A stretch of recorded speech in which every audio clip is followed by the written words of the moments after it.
तो बच्चों day number 6 का जो आपको टारगेट दिया गया था उसका सबसे पहला क्वेश्चन था जनवरी 2025 का, जिसमें आपको सबसे इंपॉर्टेंट वर्ड था इंटीग्रेटेड अकाउंटिंग करना है, मतलब कॉस्ट और फाइनेंशियल रिकॉर्ड को मर्ज करके जो अकाउंटिंग करना है। पहला ट्रांजैक्शन था वेजेस का। उन्होंने वेजेस पेड बोला है, लेकिन हमेशा से मैंने आपको बोला हूं जब भी वो वेजेस के बारे में बोले, चाहे वो पेड बोले चाहे वो चार्ज बोले, हमें दोनों के लिए एंट्री करना है। तो सबसे पहले वेजेस पेड की एंट्री होगी, wages ledger control account debit to cash oblique bank कर सकते हो आप 2 लाख रुपए। फिर क्लियर कट बोला है इसमें से 20% डायरेक्ट है, तो जो डायरेक्ट है वो तो WIP लेजर कंट्रोल में चार्ज हो जाएगा, और जो इनडायरेक्ट है कुछ भी नहीं बोला तो हम उसको factory overhead ledger control account मानकर उसको चार्ज कर देंगे वेजेस लेजर कंट्रोल अकाउंट। तो अमाउंट आएगा भाई साहब 40,000 एंड 1,60,000, ये आपका फैक्ट्री ओवरहेड को चार्ज हो जाएगा। ठीक है, फिर selling and distribution overhead incurred, ये तो बड़ा आसान है। Selling and distribution overhead ledger control account debit to cash या बैंक। यहां पे आपको चार्ज की जनरली एंट्री नहीं करना होता है। अगर चार्जिंग की बात करता तो अगर कॉस्ट शीट का लॉजिक आप याद करते तो सेलिंग और डिस्ट्रीब्यूशन ओवरहेड जोड़ने के बाद जो भी हेडिंग आती है उसका नाम होता है कॉस्ट ऑफ सेल, तो हम उसको चार्ज कर देते। फिर deficiency found in stock of raw material, जो कि नॉर्मल है। तो सबसे पहले तो आप ये सोचो स्टोर का बैलेंस मेरा कम होगा, तो स्टोर का बैलेंस कम होगा तो FLC store ledger control account हो जाएगा क्रेडिट, और चूंकि ये नॉर्मल है इसीलिए मैं इसको चार्ज कर दूंगा factory overhead ledger control account को। अगर यह एबनॉर्मल होता तो कॉस्टिंग P&L अकाउंट मेरा डेबिट हो जाता। फिर फैक्ट्री ओवरहेड अंडर रिकवर्ड है ना, और ओवर रिकवर्ड कुछ भी हो सीधा जाने वाला ये कॉस्टिंग P&L में। अंडर रिकवर्ड मुझे लॉस है तो कॉस्टिंग P&L अकाउंट होगा डेबिट, और मेरा factory overhead ledger control account हो जाएगा क्रेडिट। क्लियर है? चलिए, फिर जो सितंबर 24 का क्वेश्चन आपको दिया गया था, यहां पर आपको नेट प्रॉफिट दिया है फाइनेंशियल बुक का, और एक रिकंसिलिएशन स्टेटमेंट बनाना है ताकि आप कॉस्ट अकाउंटिंग का प्रॉफिट निकाल पाओ। तो हमारी हमेशा स्टार्टिंग होगी नेट प्रॉफिट एफ पर कॉस्ट अकाउंटिंग, जो कि आंसर आ रहा है 1,25,000। अब रिवर्स मैनर पे हम जाके यहां पे इसको कैलकुलेट कर सकते हैं। तो फाइनेंशियल मतलब पापा और कॉस्टिंग मतलब मम्मी, उल्टा बोल दिया जी हाँ, फाइनेंशियल मतलब मम्मी और कॉस्टिंग मतलब पापा।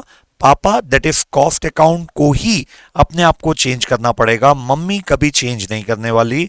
तो मम्मी ने 35,000 रुपए का खर्चा माना है, पापा ने नहीं माना है, तो पापा को ये खर्चा मानना पड़ेगा। Minus factory overhead over charge, मतलब पापा ने खर्चा ज्यादा मान लिया है तो पापा को उसको एड बैक करना पड़ेगा। मम्मी ने खर्चा माना है, पापा ने नहीं माना, तो पापा को अब खर्चा मानना पड़ेगा। Under valuation of closing stock, closing stock बोले तो इनकम है ना, पापा ने कॉस्ट अकाउंट में इनकम कम मानी गई है, मम्मी ने इनकम ज्यादा माना है, तो पापा को अपनी इनकम बढ़ाना पड़ेगा। पापा को अपनी इनकम बढ़ाना पड़ेगा क्योंकि मम्मी ने इनकम माना है।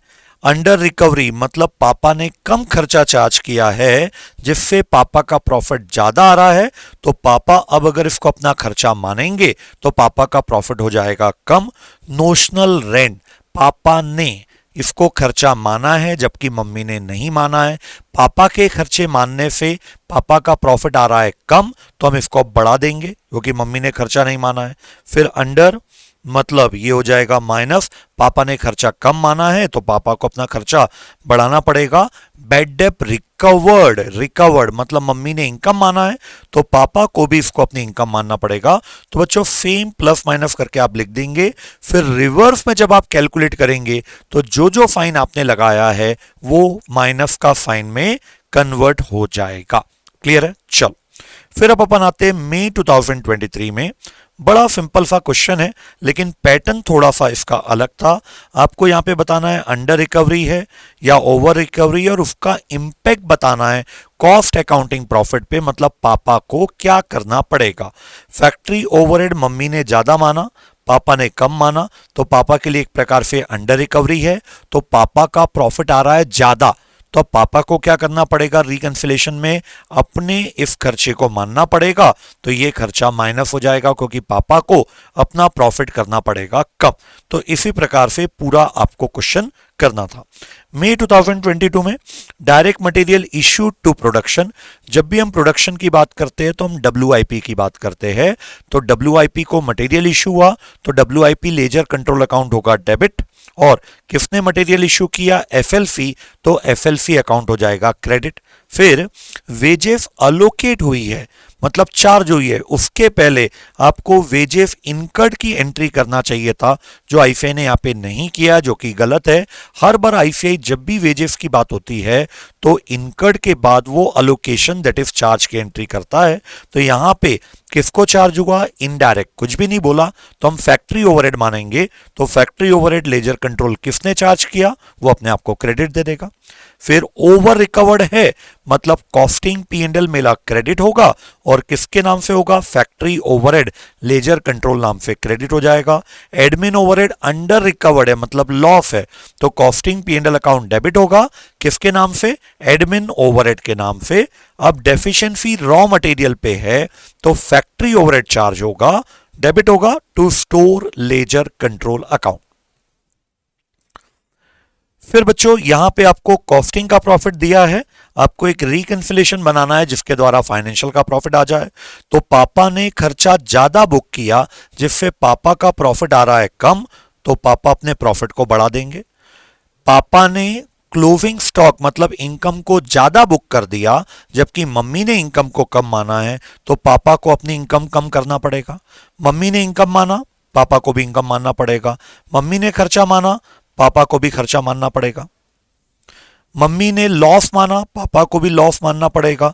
फिर पापा का खर्चा कम चार्ज हुआ है, जिसके कारण पापा का प्रॉफिट ज्यादा आ रहा है, तो पापा को अपने प्रॉफिट को माइनस करना पड़ेगा, तब जाके वो मम्मी के प्रॉफिट से टैली कर पाएंगे। तो अब आपका आंसर आ जाएगा 3,40,590। ये बहुत अच्छा क्वेश्चन है बच्चों, जिसमें आपको फाइनेंशियल प्रॉफिट दिया हुआ है 57,000 का।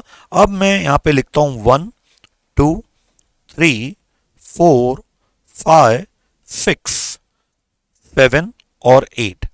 इनमें से ऐसे कौन कौन से ट्रांजैक्शन हैं जो मेरे कॉस्ट शीट में कभी भी नहीं आएंगे। वो ये दो ट्रांजैक्शन है मेरे बच्चों, जो कॉस्ट शीट में कभी भी अपीयर नहीं होंगे, डिविडेंड रिसीव्ड और loss, because they are financial transaction not related with the manufacturing of the goods, तो ये कभी नहीं आएंगे।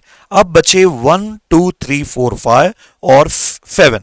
तो किस किस के बारे में मुझे जानकारी दिया है बॉस, सर मुझे जानकारी दिया है फैक्ट्री ओवरहेड के बारे में, एडमिन ओवरहेड के बारे में, सेलिंग ओवरहेड के बारे में, बाकी किसी के भी बारे में जानकारी नहीं दिया। तो अब ध्यान से सुनिएगा बच्चों, मेरी मजबूरी है, मुझे इन खर्चों को सेम और इस इनकम को सेम मानना पड़ेगा कॉस्ट शीट में भी। मतलब जब मैं अपनी कॉस्ट शीट बनाऊंगा तो रॉ मटेरियल मैं 6,50,000 रुपए ही लूंगा, क्योंकि मेरे पास कोई चॉइस नहीं है। वेजेस मैं 3,50,000 रुपए ही लूंगा, मेरे पास कोई भी चॉइस नहीं है, ठीक है। लेकिन फैक्ट्री ओवरहेड, एडमिन ओवरहेड और सेलिंग ओवरहेड के बारे में मुझे जानकारी दिया है, तो मुझे उसको चार्ज करना पड़ेगा। नॉर्मल प्रोडक्शन मेरा 20,000 यूनिट है, जबकि मैंने बेचा हूं 15,000 यूनिट के लिए, ठीक है। तो my normal production capacity is 20,000 unit while I have produced 15,000 units. तो अब जो फैक्ट्री ओवरहेड है यहाँ पे 50% फिक्स्ड है और 50% आपका वेरिएबल है। तो हमें क्या करना पड़ेगा बच्चों, 2,60,000 रुपए का जो यहां पर फिक्स्ड ओवरहेड है वो तो नॉर्मली चार्ज हो जाएगा। वेरिएबल ओवरहेड है वो तो नॉर्मली चार्ज हो जाएगा, क्योंकि यूनिट कम बनी तो डेफिनेटली वो कम लगा होगा, उसमें हमें कोई भी यहां पे प्रॉब्लम नहीं है। दूसरा बहुत इंपॉर्टेंट पॉइंट बच्चों, ये रॉ मटेरियल डायरेक्टली आपको कंज्यूम्ड दिया है ना, डायरेक्टली आपको कंज्यूम दिया है। तो एक बार आप ये पूरा क्वेश्चन करोगे तो बहुत आसानी से आप इस क्वेश्चन को कर सकते हो। सिमिलर क्वेश्चन अपन ने अपनी क्लास में आज के स्टडी सेशन में किया हुआ है बच्चों, ठीक है। तो ध्यान रखिएगा, वेरिएबल फिक्स वाला अपन ने एक क्वेश्चन किया हुआ है, रिकवरी वाला, तो उसमें एक छोटा सा पॉइंट है, यहाँ पे ओपनिंग आपके पास फिनिश गुड्स नहीं है, लेकिन क्लोजिंग फिनिश गुड्स जरूर आपके पास 5000 का आएगा। Thank you.